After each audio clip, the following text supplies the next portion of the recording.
नमस्कार, आप देख रहे हैं देश का सवाल और मैं हूं आपके साथ राकेश टंडन। धीरेन्द्र शास्त्री उर्फ बाबा बागेश्वर अपने दरबार में क्या क्या करते हैं, कैसे करते हैं, ये सब मैंने कल आपको अपने इसी शो में दिखाया, देश के सवाल में। कुछ माइंड रीडर्स के साथ स्टूडियो में दिखाया गया कैसे दिमाग पढ़कर लोगों का भरोसा जीता जा सकता है। बात सिर्फ बाबा बागेश्वर धीरेन्द्र शास्त्री की नहीं है। धीरेन्द्र शास्त्री की तरह ही दूसरे धर्मों में कई ऐसे फर्जी बाबा मौजूद हैं जो अंधभक्ति का फायदा उठाकर अपनी दुकानें चला रहे हैं। आखिरकार कब तक धर्म और आस्था के नाम पर खिलवाड़ होता रहेगा और क्यों लोग ऐसे बाबाओं के झांसे में आ जाते हैं, इन्हीं सब मुद्दों पर आज चर्चा करेंगे।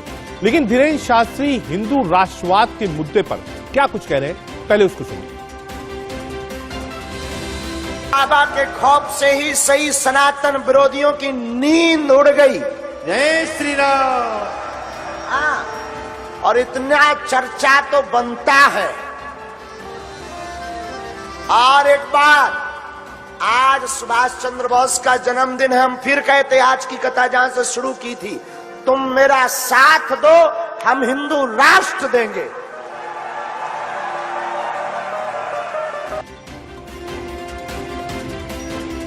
पिछले कई दिनों से बाबा बागेश्वर की खूब चर्चाएं हो रही हैं। इस बीच उन्हें जान से मारने की धमकी भी मिली है। इस पूरे मामले पर बाबा बागेश्वर ने क्या कुछ कहा, सुनिए। जब भी सनातन की किसी ने बात उठाई है तब तक इस प्रकार की प्रवृत्तियां और हमेशा जो है अमानवीय तथ्य और असामाजिक तथ्य पीछे वामपंथी लोग लगे हैं। लेकिन साधु संत के तुम रखवारी, जिनके रखवारी श्री हनुमान जी महाराज हो, तुम रक्षक का हो को न डरना। जहां श्री हनुमान जी महाराज वहां डरने वाली क्या बात। हमें अपने इष्ट पर भरोसा था, है, जब तक तन में श्वास है तब तक हमें अपने इष्ट पर भरोसा है। और भारतीय नागरिक होने के नाते मध्य प्रदेश सरकार और भारत सरकार पर भरोसा है। धीरेन्द्र कृष्ण शास्त्री जी ने जो कहा है, अयोध्या से मैं तपस्वी छावनी पीठाधीश्वर जगत गुरु परमहंस आचार्य, मैं उनका समर्थन करता हूं। 1 जनवरी 2023 को मध्य प्रदेश के दमोह में उनकी राम कथा चल रही थी, जहां मैं था। हमने ही उनको बताया कि ये जो लगातार धर्मांतरण हो रहा है, हिंदुओं का जो उत्पीड़न हो रहा है, तमाम तरह के जिहाद हो रहे हैं, इसकी एक ही दवा है। अगर इस रोग को जड़ से खत्म करना है तो भारत को हिंदू राष्ट्र घोषित किया जाए। तो हमारी बात को माने, क्योंकि वो साधु संतों का बड़ा आदर और सम्मान करते हैं। तो उन्होंने हमारा बड़ा जो है तो आदर किया, सम्मान किया और हमारे इस आदेश को उन्होंने स्वीकार किया और हिंदू राष्ट्र की उन्होंने सही समय से जो है तो घोषणा किया कि हिंदू राष्ट्र होना चाहिए। जैसा कि सुभाष चंद्र बोस जी ने कहा था कि तुम मुझे खून दो, हम तुम्हें आजादी देंगे, उसी तरह से पंडित धीरेन्द्र कृष्ण शास्त्री ने जो कहा है कि तुम मेरा साथ दो। जिस प्रकार से यह अपने साधना के द्वारा और सनातन धर्म को लेकर के चल रहे हैं, उसी रास्ते से चलें तो बहुत अच्छा होगा। यदि यह पादरी को, मुसलमानों को चैलेंज देते हुए चलेंगे तब इनके मार्ग में रोड़ा अटकेगा। बहुत से लोग विरोधी हैं, बहुत लोग इनको कहते हैं कि यह ढोंगी है, तमाम बातें चल रही हैं। इसलिए जिस रास्ते पर हनुमान जी की कृपा से और उनके आशीर्वाद से आपको जो ज्ञान प्राप्त है, उसको सनातन धर्म के नियम के अनुसार आप चलें, वही आपके लिए अच्छा होगा। वही आज तक अच्छा होता आया है। ये देश का सवाल क्या है आज जिस पर हम चर्चा करेंगे, आस्था और धर्म के नाम पर कब तक खिलवाड़ चलता रहेगा, पहला।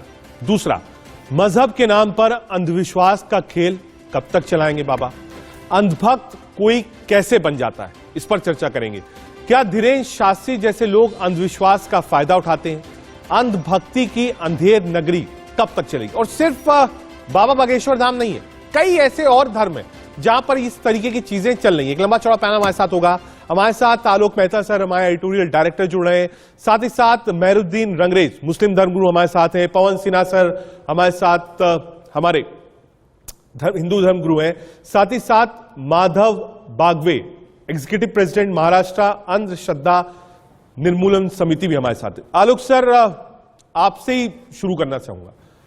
ये सिर्फ कन्फाइंड नहीं है कि हम बाबा बागेश्वर धाम पर चर्चा करें और कहें साहब नहीं यही गलत है, ठीक है, आस्था की बात है। हर धर्म में ऐसे लोग मिल जाएंगे। आप किसी भी धर्म को आप उठा लीजिए, किसी राज्य को उठा लीजिए, कोई राज्य जिससे अछूता नहीं है। अंधभक्तों की कोई कमी नहीं है। मैं आस्था पर कोई सवाल नहीं उठा रहा हूं, जिसकी आस्था है जाए, लेकिन जो ये अंधभक्ति है ये कहां तक जायज है? देखिए रजत जी, इसमें कोई शक ही नहीं है। आज भले आप यदि कहें कि स्वामी दयानंद के समय से या उससे भी पहले हमारे यहाँ बाकायदा अंधविश्वास के खिलाफ अभियान चलता रहा। और उनको आप स्वामी दयानंद को कोई पढ़ेगा तो हिंदुओं के लिए उन्होंने जो आवाज उठाई, जो दूसरे धर्मों में गड़बड़ियां हैं उसको उठाया।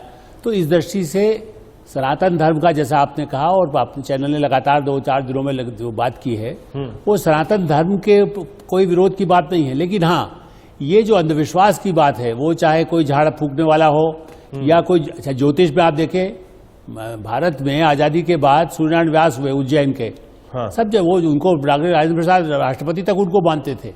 तो लेकिन उनका साथ ज्योतिष भी एक विज्ञान है, ठीक है, ज्योतिष को विज्ञान की तरह इस्तेमाल किया। लेकिन यहाँ पर यदि आप कहें कि हम जादू मंत्र करेंगे तो उससे धर्म की रक्षा के बजाय एक दूसरा अंधविश्वास और भ्रामक और विवाद पैदा होते हैं। और कहा जाएगा देश अगर ऐसे अंधविश्वासी लोग होंगे और ऐसे बाबा होंगे? फिर कह रहा हूं, सब धर्मों में। हमारे साथ आचार्य शिव योगी भी जुड़े हैं, हिंदू धर्म गुरु भी। बहुत स्वागत है सर आपका। पवन सर, सीधे आपके पास। पवन सर, ये एक लैम्पलाइट है, इसमें 2 पार्ट है।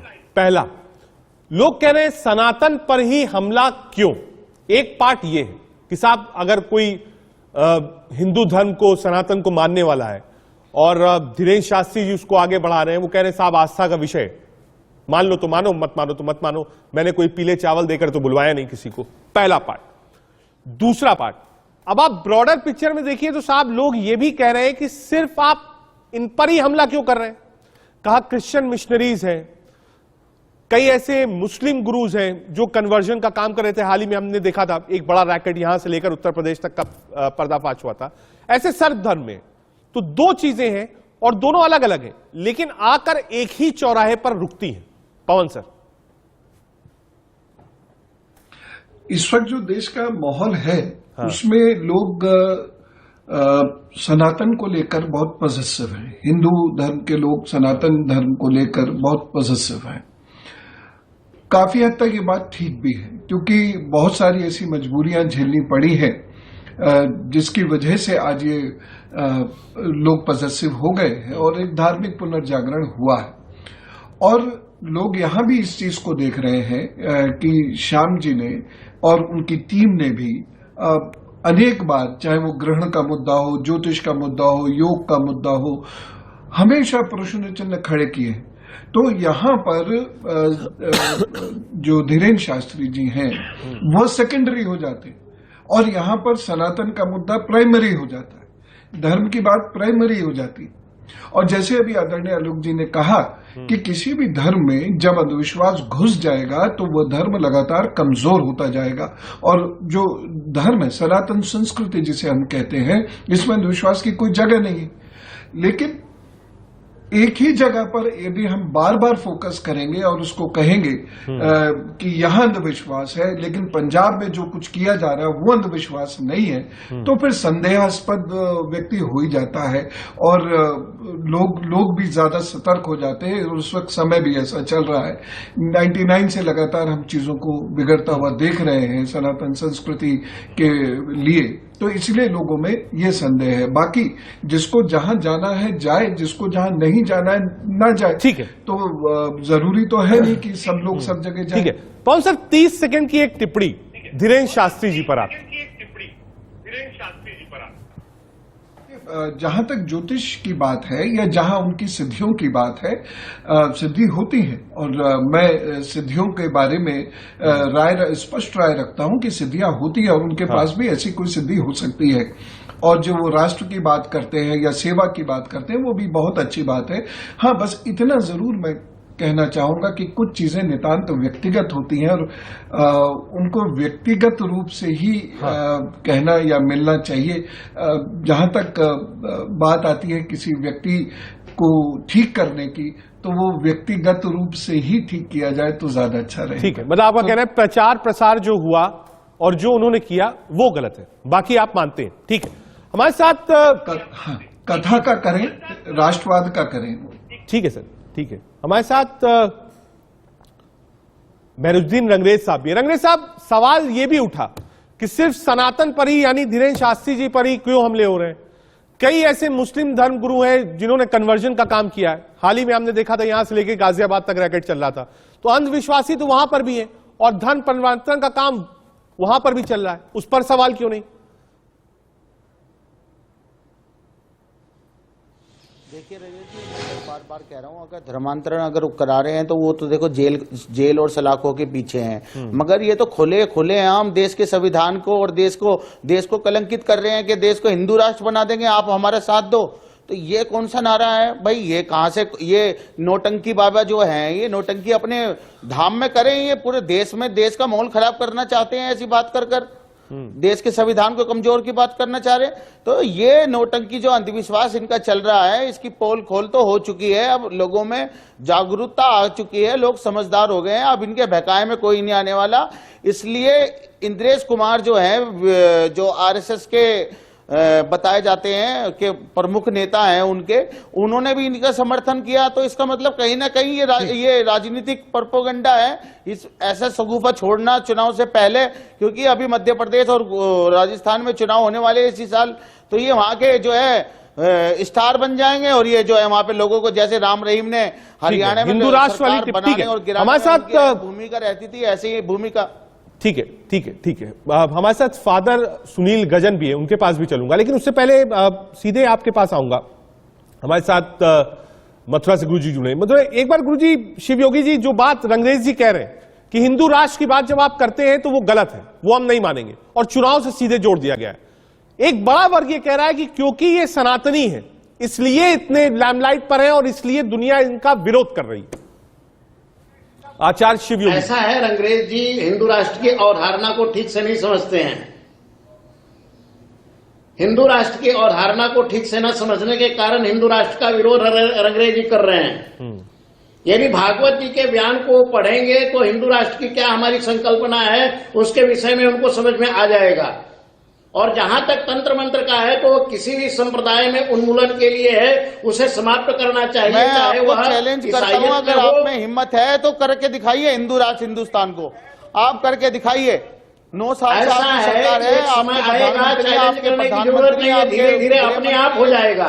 और हिंदू राष्ट्र की अवधारणा हमारी जिसमें सब रहते हैं, हिंदुस्तान में रहने वाले पूरे के पूरे हिंदू कहे जाते हैं। ये पाखंड अंधविश्वास उनकी अवधारणाएं अलग हो सकती है, उपासनाएं अलग हो सकती है, पूजा पद्धति अलग हो सकती है, तौर तरीके अलग हो सकते हैं, लेकिन ये राष्ट्र हिंदू राष्ट्र कहा जाता है। रंगरेज जी, अरे हिंदू राष्ट्र नेपाल के हालत हुए उसके, पाकिस्तान था ना मुसलमान राज्य क्या हाल हुआ माता। ये देश जब तक सेक्युलर है, जब तक बढ़िया है, ये हिंदू राष्ट्र हो जाएगा फिर देखना कैसे। उपासना में रमे रहें और केवल राष्ट्र के लिए काम करें, यहाँ की पद्धति अलग होगी। अरे आप लोगों को भ्रमित करने का काम बंद करें, क्योंकि हमारा मानना है कि हिंदुस्तान में जो भी रहता है वह हिंदू राष्ट्र के अंदर ही रहता है। फिर हिंदुस्तान में रहते हैं तो आप हमें हिंदू मानते हैं तो फिर हमारी लिंचिंग क्यों करते हैं?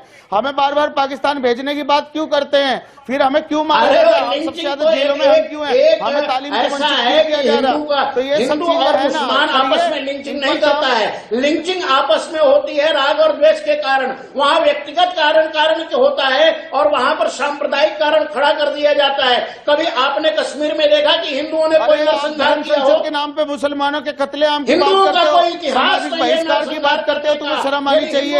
अगर तुम्हारे अंदर थोड़ी भी शर्म है तो आया है तो तुम्हारे अंदर, मगर तुम्हारे अंदर ऐसा धर्म पैदा नहीं होता। हमने पारसियों का आदर किया, ईसाइयों का आदर किया, इस्लाम का आदर किया और हमारे संतों ने सबको आदर दिया। आपके फैलने के पीछे यही कारण है कि हमने आपको आदर दिया। अरे आप दलितों को तो मंदिर में नहीं जाने देते, घोड़ी पे नहीं बैठने देते उन्हें, उनके हाथ से पानी नहीं पी सकते। यदि कभी कोई क्या कहते हैं किसी के साथ अत्याचार होता है तो हम उसको नहीं मानते हैं। हमारे यहाँ सारे मंदिर खुले हुए हैं, हमारे यहाँ सारे मंदिर बिल्कुल सबके लिए है और कोई यदि करता है तो वहाँ व्यक्तिगत द्वेष है, विश्वास में डालना और सनातन का अपमान दिखा के बार बार उनके फायदे उठाना। ये सनातन धर्म जो है कभी एक गलत काम की स्वीकृति नहीं देता है, इसलिए आप ऐसा नहीं कर सकते। और लूटना ठीक है, आ रहा हूं हमारे साथ महाराष्ट्र से Madhav Bagwe, ex executive president Maharashtra Andhra Shraddha Nirmoolan Samiti जुड़े हैं। बागवे साहब बहुत स्वागत आप। आ रहा हूं योगी जी, आ रहा हूं, 1 मिनट में आ रहा हूं। बागवे साहब के पास जाना है 1 मिनट के लिए, 1 मिनट आ रहा हूं, 1 मिनट आ रहा हूं योगी जी, आ रहा हूं, 1 मिनट में आ रहा हूं बागवे साहब के पास। बागवे साहब, ये एक लंबा एपिसोड है, मैं इसको सीमित नहीं कर रहा हूं बागेश्वर धाम तक। हर धर्म में इस तरीके के लोग हैं, आपके पास फीडबैक क्या मिलता है, क्या कहानियां आती हैं? ऐसे कितने लोग होंगे हिंदुस्तान में, अलग अलग धर्म को जोड़ा जाए तो? मुझे तो लगता है हर राज्य में और हर शहर में ऐसे 1-2 बाबा हर रिलीजन में होते ही होते।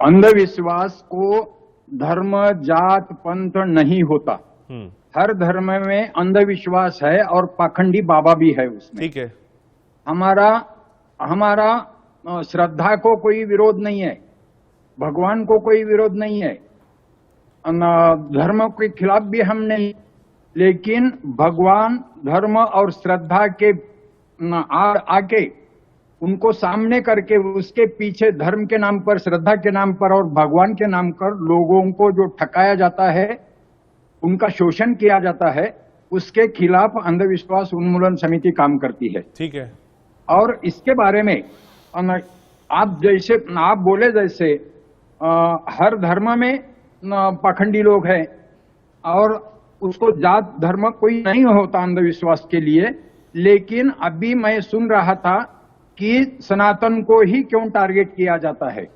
सनातन को इसलिए टारगेट किया जाता है कि डॉक्टर नरेंद्र दाभोलकर जी का खून हो गया, उसके बाद गोविंद पानसरे का खून हो गया, MM कलबुर्गी जी का खून हो गया, गौरी लंकेश का खून हो गया। इन सभी खूनों के पीछे सनातन ही है, ऐसा अदालत में चार्जशीट में नमूद किया गया है। और इसीलिए सनातन यह उनके वो जिस भी कारण से हुआ हो, वो लेट कोर्ट डिसाइड दैट। या आप कैसे कह सकते हैं ये सनातन की वजह से हुआ, सनातनियों ने खून किया, ये कैसे कह सकते हैं? अदालत में अगर कोई 2 लोगों के बीच में कोई दुश्मनी है और उस दुश्मनी की वजह से कोई खून हो जाएगा जो पूरी दुनिया में होता है, तो इसमें सनातन का क्या दोष है? ये क्या तरीका है आपका? सनातन ने किया इसलिए हम सनातन को टारगेट करेंगे, या बाकी धर्मों के लोग खुद नहीं करते? ठीक है बागवे साहब, यही सवाल उठ रहा है। मैं बहुत क्लियरिटी के साथ आपके सामने बागवे साहब ये सवाल रखता हूं। ये बागेश्वर धाम मालूम है बागवे साहब, पूरा सवाल सुन लीजिए मेरा। हाँ, लोग ये कह रहे हैं, एक बड़ी कम्युनिटी है, एक बड़ा आप कह सकते हैं वर्ग है, वो कह रहे हैं साहब क्रिश्चियन मिशनरी, हमारे साथ फादर भी है सुनील गजन, आ रहा हूं सर, आपका फ्रेम परफेक्ट आ गया, आ रहा हूं आपके पास 1 मिनट पे। कह रहे क्रिश्चियन मिशनरीज पर भी सवाल है, मुस्लिम्स जो धर्मांतरण करा रहे हैं उस पर भी सवाल है, उस पर आप लोग नहीं बोल रहे हैं। कहा सिर्फ सनातनी बागेश्वर धाम के ही बारे में टिप्पणी क्यों की जा रही है? बागेश्वर पीठ के लोग ये धीरन शास्त्री जो है वो सनातन धर्म का नाम लेते हैं और उनके खिलाफ अगर कोई बोल दिया तो उनको देख लूंगा ऐसी धमकी भी देते हैं। इसलिए बागेश्वर जी को सनातन को जोड़ने से उनके खिलाफ ये चल रहा है। उनको आप जो सनातन को बदनाम करने के लिए कर रहे हैं, ऐसा जिनका कहना है, उसके बारे में महाराष्ट्र अंधविश्वास उन्मूलन समिति ने जितने कानून जादूटोना विरुद्ध कानून में जितने गुने दर्ज हुए हैं महाराष्ट्र में, उसमें मुस्लिम है, ईसाई है, बौद्ध है, सभी धर्म के पाखंडी बाबा के खिलाफ वो गुना दर्ज हुआ है। उसके केसेस चल रहे हैं, कुछ केसेस के निकाल भी लग चुके हैं वो कानून के वजह से। इसीलिए ये बागेश्वर बाबा को महाराष्ट्र में आकर वो दावा कीजिए और यहाँ आके उनको तो आह्वान दे दिया है, यहाँ आके अगर आप जो दरबार में जो बता देते हैं वही काम यही महाराष्ट्र में आके आह्वान स्वीकार कर लो वो जो करके बता दो, 2-3 बार करके बता दो, फिर हम मान लेंगे। विज्ञान का नियम बाजू रख के कोई चमत्कार नहीं होता, और बागेश्वर बाबा चमत्कार का दावा करते हैं। हर संत और समाज सुधारकों ने चमत्कार का दावा किया नहीं है, और विज्ञान भी चमत्कार को मानता नहीं है। हर चमत्कार के पीछे जो कारण होता है, उस कारण को ढूंढना और उसको ही वैज्ञानिक दृष्टिकोण कहते हैं। तो वैज्ञानिक दृष्टिकोण का अभाव होने से ये पाखंडी बाबा का ज्यादा बन रहे हैं हर धर्म में। ठीक है पवन सर, देखिए मैंने इसीलिए मैंने इंट्रो में ये बात कही थी कि घूम फिर के बात वहीं पहुंच जा रही है, और इसीलिए एक वर्ग समर्थन में आ गया है। जो आपने 99 से अब तक की हिस्ट्री बताई, उसी में एड ऑन है। देखिए अब हमारे साथ बागवे साहब है, बागवे साहब बहुत स्पष्टता से अपनी बात रख रहे हैं, कह रहे हैं हर रिलीजन में ऐसे लोग हैं, हम काम करते हैं, लेकिन जो फोकस है वो बागेश्वर धाम। तो सनातनी ये कह रहे हैं कि साहब बागेश्वर धाम ही फोकस क्यों है? आप निकलवाइए साहब डाटा, कहां कहां कितना कन्वर्जन हो रहा है। कौन सर? बागेश्वर कन्वर्जन हुआ है महाराष्ट्र में। जो कन्वर्जन हुआ है, इवन जो सिंसियर क्रिश्चियंस हैं उन्होंने भी कहा है ये कोई तरीका नहीं होता है। तो जिस तरीके से वहां कन्वर्जन हो रहा है उस पर तो ये कभी नहीं बोल रहे। कैसे एक आदमी छू दे रहा है और छूने के बाद हुश करके आवाज वो कर रहा है, ऐसी चीज तो मुझे नहीं लगता है धीरेन्द्र शास्त्री जी ने कभी की हो, और उन्होंने चमत्कार का दावा किया हो, ऐसा मेरी नॉलेज में नहीं है। ये बता दें हमें कहां उन्होंने चमत्कार का दावा किया है।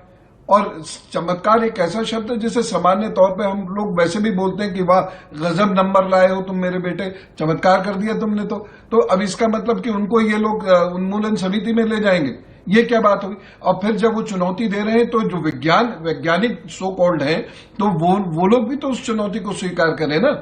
तो आप एक जगह टारगेट करेंगे तो विरोध आपका भी होगा, ये बहुत सीधी सी बात है।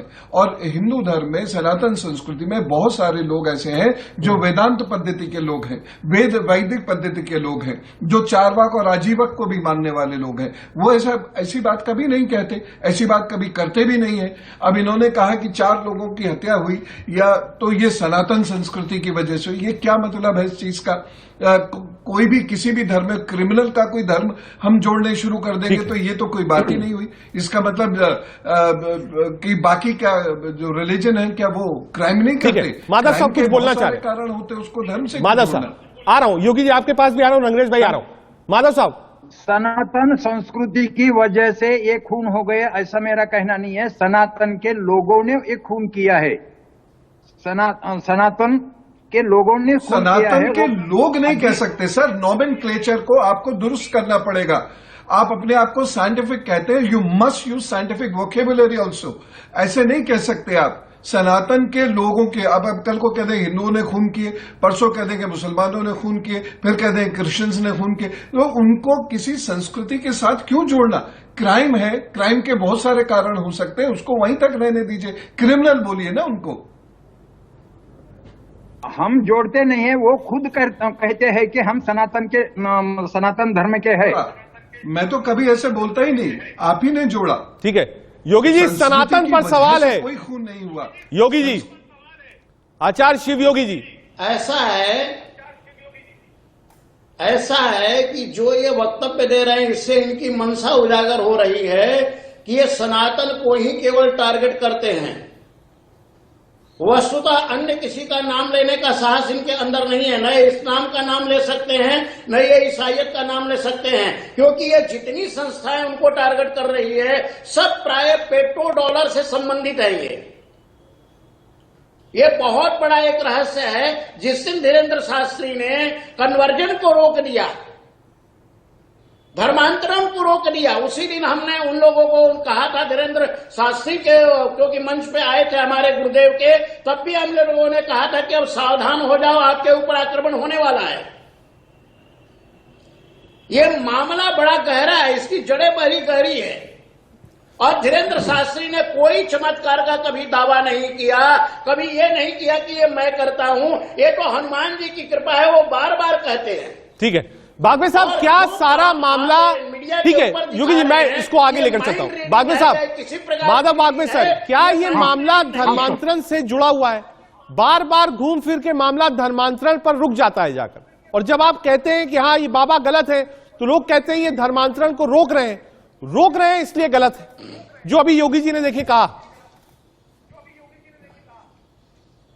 उन्होंने वो धर्मांतर का ही काम कर रहे, उसमें भी ये बाबागिरी के माध्यम से भी धर्मांतर का ही वो भी काम कर रहे हैं। वो यहाँ हिंदू धर्म से बाहर गए वाले लोगों को हिंदू धर्म में लाने वाले, ये भी धर्मांतर का ही काम है ना। ठीक है, एक बार रोकूंगा आपको। हमारे साथ फादर सुनील गजन साहब जुड़े हैं, धर्म मानना या नहीं मानना। एक मिनट बागवे साहब, एक मिनट रुकिएगा, क्योंकि मिशनरी पर बार बार लोगों ने कहा कि साहब सनातन पर सवाल है, क्रिश्चियन मिशनरीज पर सवाल क्यों नहीं? फादर सुनील गजन हमारे साथ है। सुनील साहब, लोग सर ये कह रहे हैं कि साहब सिर्फ सनातन पर सवाल क्यों?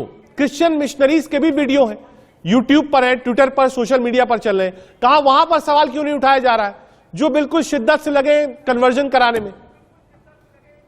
सुनील गजन सर। जिस माध्यम का हम इस्तेमाल कर रहे हैं, मीडिया का, ये पूरे देश में जाता है, तो हम बात ऐसी करें जिसमें सब धर्मों का आदर हो। किसी पर आरोप लगाना, बिल्कुल कोई आरोप नहीं सर। समझता हूं जो बातें और जो सवाल है, हमारा मकसद सिर्फ ये है कि अंधविश्वास कहीं ना हो, पहला। दूसरा, अगर कुछ गलत है समाज में, किसी भी धर्म में, किसी भी राज्य में, तो उस चीज को हम उठाएं। फादर। जी हाँ, तो मैं यही कहना चाह रहा हूं कि हमारे पास मुद्दा है कि ये आस्था है या चमत्कार है। जो कुछ भी हो रहा है, उनके पास उनके फॉलोअर्स हैं, यदि उनकी जो भी जरूरतें हैं उसके माध्यम से पूरी हो रही हैं, तो मैं और आप कोई नहीं है उस पर कमेंट करने वाले। दूसरी चीज रही क्रिश्चियन मिशनरीज की बात करी जा रही है बार बार, और कन्वर्जन की। कन्वर्जन शब्द एक्चुअली ठीक नहीं है। ये जो होता है, ये ट्रांसफॉर्मेशन है, एक तरह की आपका सोच विचार का तब्दील हो जाना। और ये आजकल के ज़माने में जहाँ इतनी हाई लिटरेसी है, किसी इंसान को बोल करके कन्वर्ट कर देना ये असंभव बात है। ये एक हमारे लिए सोचने की, समझने की बात है कि मेरे को आप किसी चीज़ को, जब तक मैं कन्विंस नहीं होता हूँ, मैं कभी भी उस चीज़ के पीछे नहीं चलूँगा। जहाँ तक जो प्रॉपर, अभी मैं इसी डिबेट में आपका सुन रहा था कि बहुत सी हर धर्म के अंदर इस तरह के अंधविश्वासी हैं लोग, क्यों नहीं हैं? हम भी मानते हैं, मसीह धर्म में भी होंगे, लेकिन जो क्रिश्चियन मिशनरीज जो ऑर्गेनाइज आए हैं, उन्होंने तो बहुत अच्छे काम भी करे हैं। अस्पताल बनाए, स्कूल्स बनाए, और बहुत अच्छे जो यतीम खाने बनाए, बहुतों की जिंदगियों को बनाया। वो पहलू भी नहीं भूलें। लेकिन उसकी आड़ में अगर किसी ने गलत किया है, तो मैं भी आपके साथ मिलके खंडन करता हूं। ठीक है। लेकिन ये कहना कि किसी इंसान को या किसी के कह देने से आजकल के जमाने में पढ़े लिखे लोगों को तब्दील कर देना बहुत मुश्किल है, बहुत मुश्किल है। कहा जाता है लालच दिया जाता है, कैसे? आलोक सर कुछ ऐड करना चाहते हैं? आलोक सर, मेरे को जिस परमेश्वर ने बोलिए। जरूर सर, जरूर बोलिए। आलोक सर हमारे एडिटोरियल डायरेक्टर हमारे साथ हैं। सर रजत जी, मैं इनका ध्यान दिलाना चाहता हूं, उन्होंने अच्छा किया कि माना कि कुछ गलत लोग हो सकते हैं। ये सही है ना, धर्मांतरण के लिए आज से नहीं, इंदिरा गांधी के कार्यकाल में भी मिशनरी की आड़ में CIA के लोग आए, उसके बाकायदा सबूत मिलते थे। और उस तरह से जो आदिवासी इलाकों में, एक मिनट मैं कह रहा हूं कि आदिवासी, आप ये जो कह रहे हैं कि जो बहुत योग्य हैं, पढ़े लिखे हैं, उनके लिए नहीं है।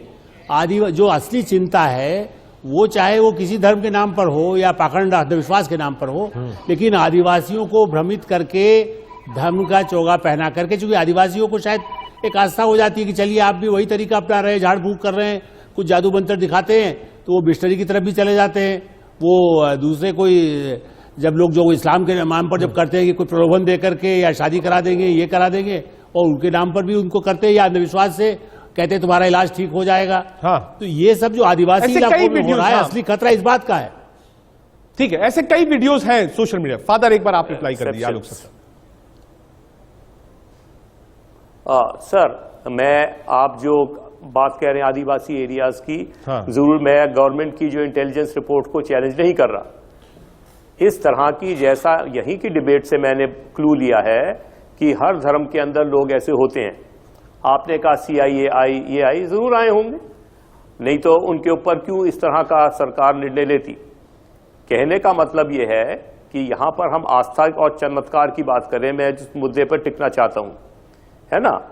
और एक चीज को यह कहना कि मैं ये कर सकता हूं, ये थोड़ा अहंकार दिखता है मुझको। अगर लोग कहें कि मैं इनके द्वारा मुझे चंगाई मिली है या मेरे जीवन में कुछ ऐसी बात हो गई, तो मेरी तरफ से ये बात निकलनी चाहिए, ना कि करने वाला कहे कि मैं ये कर सकता हूं। वो फिर एक तरह का दावा ठीक नहीं लगता, शोभा नहीं देता है, मैच्योरिटी नहीं है उसमें। लेकिन जहां जहां ऐसी बातें हुई हैं, सरकार का और देश को प्रोटेक्ट करना ऐसी चीजों से, और खास तौर पे अंधविश्वास से, मैं नहीं कह रहा कि एक ही धर्म का या एक ही गुट का, कहीं पर भी हो उस पर रोक लगानी है। और उसमें हम सबको मिलकर के, जिन्होंने परमेश्वर को, सच्चे परमेश्वर को जाना है, उनका हक बनता है कि अंधविश्वास में कोई भी कभी भी इसमें बह नहीं, ये जीवन बार बार नहीं देता। एक बार मेहरुद्दीन रंगरेज जी के पास, मुस्लिम धर्म उसी के द्वारा। रंगरेज भाई आ रहा हूं, फादर साहब 1 मिनट में आ रहा हूं आपके पास, ठीक है, पॉइंट टेकन। बागवे साहब आपके पास भी आ रहा हूं। रंगरेज जी, जैसा फादर जी कह रहे हैं, देखिए एक जो आप कहिए एक पोटेंशियल और एक कंटेंट वाली चीज ये होती है कि वो कह रहे हो सकता है कुछ लोग गलत हो, तो सबको मिलकर काम करना चाहिए, सरकार, लॉ एंड ऑर्डर, सबको काम करना चाहिए। ये दिक्कत आपको लगता है कई ऐसे लोग हैं मुस्लिम कम्युनिटी में भी जो लगातार धर्मांतरण को पुश करते हैं।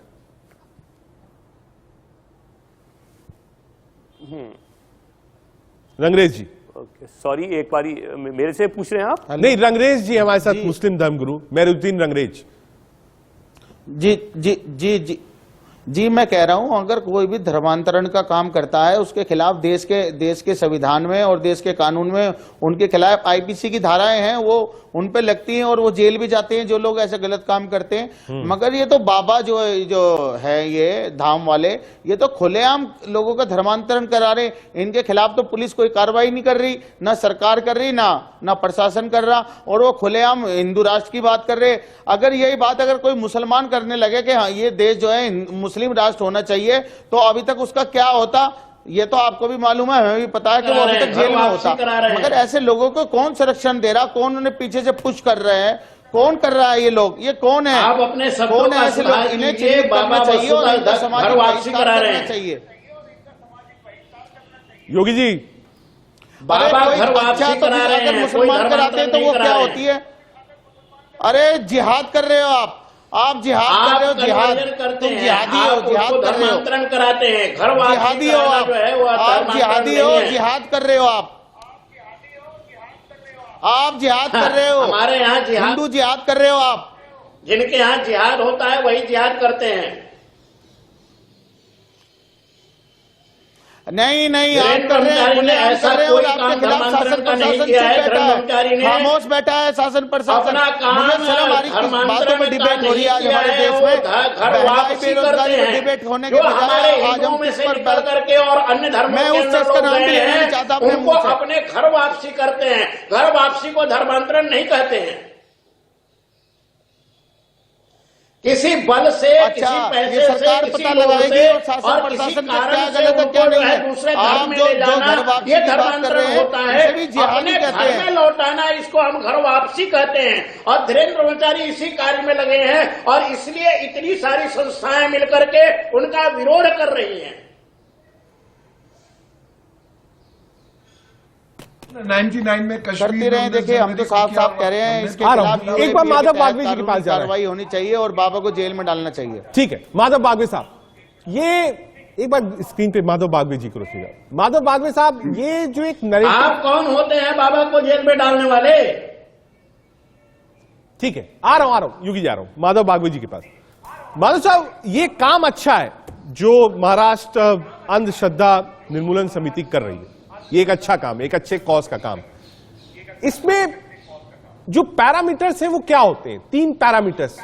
कैसे आप जज करते हैं कि ये अंधभक्ति है या समर्पण है? पहला, हो सकता है आपके लिए जो चीज अंधभक्ति हो मेरी आस्था का केंद्र हो सकती है।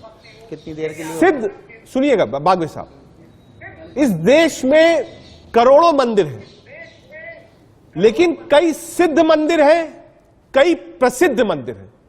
दोनों मंदिरों में अंतर है, जरा समझिएगा ध्यान बागवे साहब, मेरी पूरी बात समझ लीजिए। हाँ। कई सिद्ध मंदिर हैं, कई प्रसिद्ध मंदिर हैं।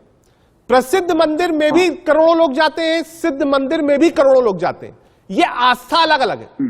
हो सकता है मैं कहूं कि साहब मैं अगर शनि भगवान में विश्वास करता हूं तो सिर्फ शनि सिग्नापुर ही जाऊंगा, बाकी नहीं जाऊंगा। मैं अगर शिव में विश्वास करता हूं तो जहां जहां ज्योतिर्लिंग है मैं वहीं जाऊंगा, बाकी जगह नहीं जाऊंगा। ये मेरी आस्था है।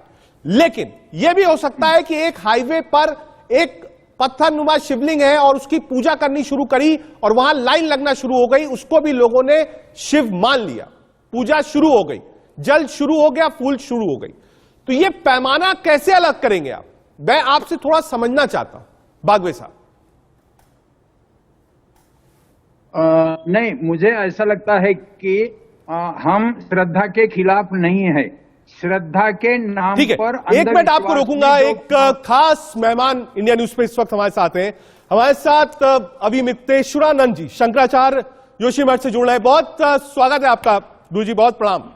और सबसे पहला और सीधा सवाल मेरा आपसे यही है कि जो आज एक नैरेटिव क्रिएट हुआ है, पहले तो आपकी टिप्पणी बागेश्वर धाम धीरेन्द्र शास्त्री के ऊपर क्या है? नहीं, हम किसी व्यक्ति के ऊपर कोई टिप्पणी कभी नहीं करते हैं। कोई सिद्धांत की बात हो तो हमसे पूछिए। किसी व्यक्ति विशेष पर हमारा अध्ययन नहीं है। हाँ। और जब तक कोई अध्ययन ना हो, उनके बारे में ठीक से जानकारी ना हो, तो किसी व्यक्ति पर नहीं बोलना चाहिए, ऐसा हम मानते हैं। ठीक है। धर्म, क्योंकि आप धर्माचार्य भी हैं और शंकराचार्य भी, धर्म क्या कहता है? क्या किसी ऐसे व्यक्ति पर भरोसा किया जाना चाहिए जो कहे कि हां मेरे ऊपर भगवान की शक्ति है, मैं चमत्कार कर सकता हूं? क्या धर्म हमको इस बात की इजाजत देता है शंकराचार्य जी? देखिए, शास्त्र जो है वही हमारे लिए प्रमाण है। तस्मात् शास्त्रम प्रमाणम ते कार्य व्यवस्थित। किसी कार्य को करने में और किसी कार्य को न करने में शास्त्र ही प्रमाण है, वही विधि निषेध हमको बताता है। तो हम लोग जो शास्त्रों के अनुसार अपने जीवन को चलाने वाले लोग हैं, सनातन धर्मी हमको कहा जाता है, परम धार्मिक हमको कहा जाता है। हमारे यहाँ कोई भी बात अगर आप कहते हैं, गुरु आचार्य जब हमको कोई बात कहता है तो हम उसको शास्त्र की कसौटी से कसते हैं। इसीलिए हमारे गुरु को जब वो बोलता है तो उसको अपने शास्त्र का उदाहरण साथ में बोलना पड़ता है कि देखो इस शास्त्र में ये लिखा है, उसके आधार पर मैं तुमको ये बता रहा हूँ। तो अगर कोई चीज शास्त्रों से समर्थित है तो हम उसको मानते हैं कि इसको किया जाना चाहिए, और अगर गुरु अपने मन से कुछ बोल रहा है तो उसको हम स्वीकार करते हैं। ठीक है, लेकिन एक बड़ा वर्ग है जो देश में एक बड़ी बहस गुरुजी इस वक्त छिड़ी हुई है, और हमारे साथ भी बहुत सारे मेहमान थे। लेकिन मैं आपसे सीधा सवाल पूछ रहा हूं। इस वक्त मैंने मेहमानों से कहा है कि एक स्पेशल गेस्ट हमारे साथ हैं, वो कह रहे हैं कि साहब सिर्फ सनातन और सनातन का जो प्रचार प्रसार है उस पर ही सवाल उठाया जा रहा है, क्रिश्चियन मिशनरीज पर सवाल नहीं है, मुस्लिम धर्मगुरु जो कन्वर्जन कराते हैं उन पर सवाल नहीं है। कहा सिर्फ सनातन पर ही सवाल क्यों हो रहा है? क्या सहमत है आप इस बात से? नहीं, ठीक है, अगर उनके मन में है तो उनसे भी सवाल पूछा जाना चाहिए। सवाल तो किसी से, लेकिन हमारा ये मानना है कि जब सवाल आप हमसे पूछ रहे हैं तो हमको अपना उत्तर देना है। हम ये कह करके नहीं बच सकते कि उनके लिए क्यों नहीं पूछ रहे हो, इसलिए उनसे चूंकि नहीं पूछ रहे हो तो हम भी नहीं जवाब देंगे। ऐसा हमको ठीक नहीं लगता है। ठीक है शंकराचार्य जी, क्या कोई ऐसा जो, क्योंकि एक वर्णन था और बहुत इस पर बहस कल भी हुई और मेरे बहुत एडिटर्स ने कहा साहब जो लिखा है भूत पिशाच निकट नहीं आवे, का धर्म इस बात की इजाजत नहीं देता कि कोई भूत पिशाच होता है। वो कहते हैं कि जो अननोन ऐसी निगेटिव एनर्जीज आती है उसके लिए ये वर्णन हुआ था। आज के समय में कोई भूत पिशाच नहीं होता है, क्या ये सही है? मैंने देखिए, भूत प्रेत की योनियां हमारे यहाँ 84 लाख योनियों में से वर्णित है। हाँ। वो एक अलग बात है, लेकिन जहाँ ये कह रहे हैं कि हनुमान चालीसा में लिखा है कि भूत पिशाच निकट नहीं आवे, महावीर जब नाम सुनावे, तो हनुमान जी के मंदिर के निकट वो भूत पिशाच पहुंच कैसे जा रहे हैं? ये सवाल खड़ा हो जाएगा ना। ठीक है, पिछले एक बार हनुमान चालीसा कहता है कि नींद निकट नहीं आवे, तो फिर निकट कैसे आ जा रहा है? ठीक है, क्या गुरुजी कई ऐसे मंदिर हैं, कई ऐसे आप कहिए स्थल हैं जहां पर हम देखते हैं कि बहुत सारे भक्त होते हैं और अजीबो गरीब दृश्य देखने को मिलता है। मैं स्पेसिफिक नहीं पूछ रहा, एक लार्जर पर्सपेक्टिव में लोग वहां पर दिखाते हैं। कल हमने एक बहुत बड़ा शो किया जिसमें कई मैजिशियंस आए थे। आप बैठे हो, आपकी दिल की बात बताएंगे। हमने कम से कम 2 घंटे वो शो चलाया। 5 लोग ऐसे थे जो आपको और आपका चेहरा देखकर आप क्या सोचते हैं, क्या इस वक्त सोच रहे हैं, सब लिखकर बैठा दें। और उन्होंने कहा कि साहब अगर हम भी चले जाएं दूर दराज में तो लोग हमको भी भगवान का रूप मान लें। क्या ऐसा वाकई होता है कि लोग ऐसे मानसिक रूप से परेशान हो जाते हैं और उसके बाद उनको ट्रीट किया जाता है स्पेशल शक्तियों से? इसी को तो हम कहते हैं कि ये छलावा है और ये नहीं होना चाहिए समाज में। यही तो हमारा कहना था। तो उसको बागेश्वर धाम के महाराज से जोड़ करके हमको लोग जो है उल्टा सुनाने लगे। हम केवल किसी व्यक्ति विशेष के बारे में नहीं कह रहे थे, हम कह रहे थे कि ऐसी चीजों को समाज में स्थान नहीं होना चाहिए। हम लोग जो है तार्किक भावभूमि पर खड़े रहें, हम लोग जो है वैज्ञानिक पद्धति को अपनाएं, चीजों को परखें और परख करके आगे बढ़ें। ठीक है, ऐसे हम चलेंगे तो कितनी दूर चल पाएंगे? आखिर तो पोल हमारी खुलेगी ना किसी समय। ठीक है, शंकराचार्य जी, चूंकि आप शंकराचार्य हैं, आप लोग आप कह सकते हैं जिम्मेदार उस पर है, ऐसी चीजें ना भरें हिंदू धर्म में, ऐसे पाखंड ना हो, इसके लिए हमको और आपको क्या करना चाहिए? जागरूकता फैलानी चाहिए, दृढ़ता से इस बात को रखा जाना चाहिए और चेहरा नहीं देखना चाहिए कि अमुक इसमें फंस रहा है इसलिए अब हम चुप हो जाएं। जो बात सच हो उसको आगे बढ़ाना चाहिए, लोगों तक बात पहुंचानी चाहिए। ठीक है, चलते चलते एक आखिरी सवाल शंकराचार्य जी आपसे। आस्था शब्द जो है, जो अभी मैं वर्णन भी कर रहा था, कहा साहब ज्योतिर्लिंग इतने हैं, शक्तिपीठ इतने हैं, सिद्ध मंदिर अलग है, प्रसिद्ध मंदिर अलग है। तो अब सवाल एक और उठ गया है, मान लीजिए शंकराचार्य जी मेरी आस्था एक पीपल के पेड़ पर है, मैं वहां जल चढ़ाता हूं, वहां दीपक जलाता हूं, लेकिन दूसरा व्यक्ति कहता है कि नहीं साहब मेरी आस्था इसमें नहीं है। तो वैसे ही लोग कह रहे हैं कि साहब जिनकी आस्था मुझ पर है, मैंने कोई पीले चावल देकर किसी को नहीं बुलाया, पैसा देकर किसी को नहीं बुलाया, अगर लोगों की आस्था है वो आ रहे हैं तो इसमें गलत क्या है और आप उनकी आस्था पर सवाल क्यों उठा रहे हैं? नहीं, सवाल ये है कि लोग तो आएंगे, लोग कैसे आ रहे हैं? बिना जाने आ जा रहे हैं, कहीं ना कहीं से उनको पता चलता है ना। आपने पीला चावल नहीं छोड़ा, आपने आमंत्रण पत्रिका नहीं छापी, आपने टेलीग्राम नहीं किया, लेकिन आपकी बात कोई ना कोई जाके किसी को बताता है कि वहां जाने से ये हो जाएगा, तभी न कोई आता है, नहीं तो कैसे आएगा? तो ये तो कहीं ना कहीं बहुत तरीके होते हैं चीजों के।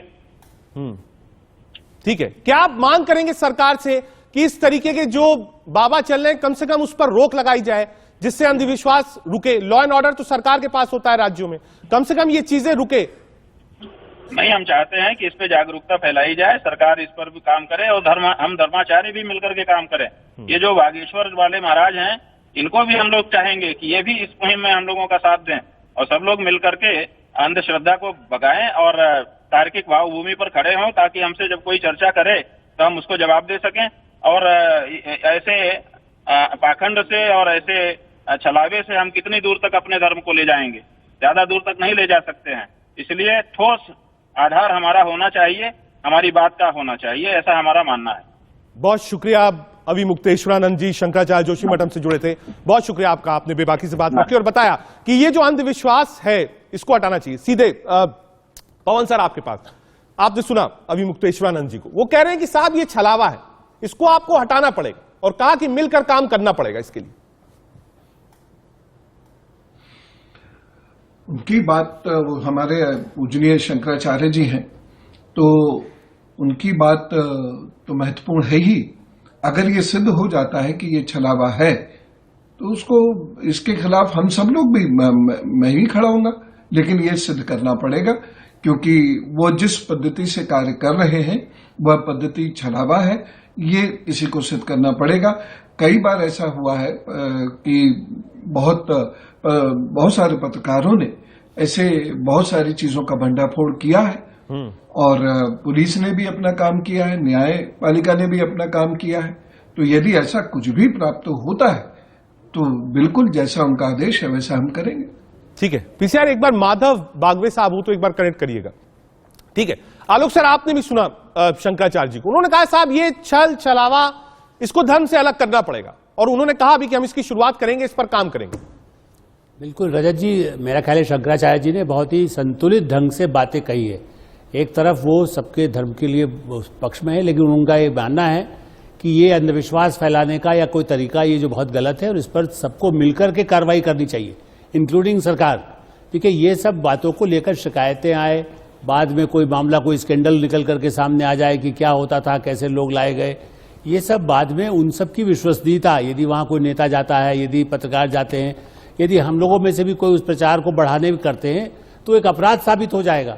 ठीक है, तो आलोक सर एक बार 1 मिनट के लिए आपको रुक रहा हूं। माधव बागवे साहब है, अभी शंकराचार्य जी जुड़े थे, बागवे साहब, उन्होंने भी कहा कि इस तरीके का जो छल छलावा है इसको धर्म से अलग करना पड़ेगा। उन्होंने कहा कि हम इसकी शुरुआत भी कर रहे हैं।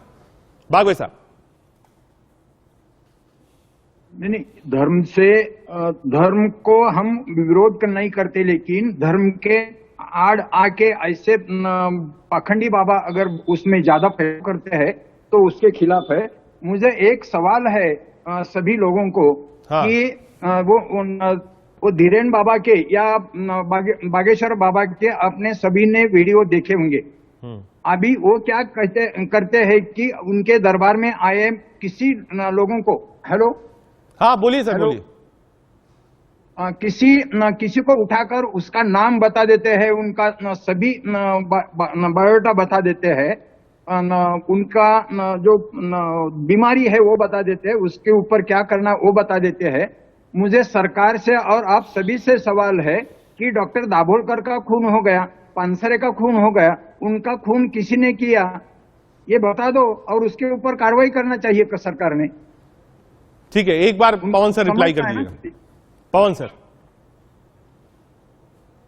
जी, बिल्कुल वो बता सकते हैं, क्यों नहीं बता सकते, और उनसे पूछा जाना चाहिए और वो बताएंगे, और अगर वो बताएंगे तो उस पर सरकार चौकन्नी तो हो ही सकती है। यद्यपि जो कानून है, जो हमारा सीआरपीसी है, उसके आधार पर वो एविडेंस तो नहीं हो सकता, लेकिन इतना जरूर है कि उपयुक्त लोग उसको संज्ञान में लेते हुए उस पर कार्यवाही करें, और उसके बाद पुलिस अपनी कार्यवाही करे और माननीय न्यायपालिका अपनी कार्यवाही करे। तो वो इतने ज्ञानी है, मुझे लगता है वो जरूर बता सकते हैं। ठीक है, पूछिए आचार्य शिवयोगी जी, कैसे रुकेगा ये सब मामला? शंकराचार्य जी खुद ही कह रहे हैं मामला गलत है। जी, अभी मैं ऐसा है, शंकराचार्य जी का भी मैं वक्तव्य सुन रहा था, बहुत सुंदर था उनका वक्तव्य, और ये जो दाभोलकर जी हमारे लिए कह रहे हैं और बहुत से कह रहे हैं, तो इसके पीछे एक सशक्त कानून और एजेंसियां बनाकर, ठीक है, वक्त की थोड़ी कमी है, थोड़ा बीच में रोक रहा हूं। आप सब आए देश का सवाल में, कोशिश यही थी कि समझे कि आखिर देश में जो ये अंधविश्वास है ये कैसे रुकेगा। शंकराचार्य जी हमारे साथ थे, उन्होंने भी यही बात कही, का धर्म अपनी जगह सही है, आस्था अपनी जगह सही है, लेकिन अंधविश्वास पर काम जरूरी है। देश का सवाल में कोशिश ये थी कि थोड़ा सा विश्वास और अंधविश्वास के बीच की जो कड़ी है उसको सॉल्व करें। आगे देखिए हमारी खास पेशकश टिकी मिर्ची।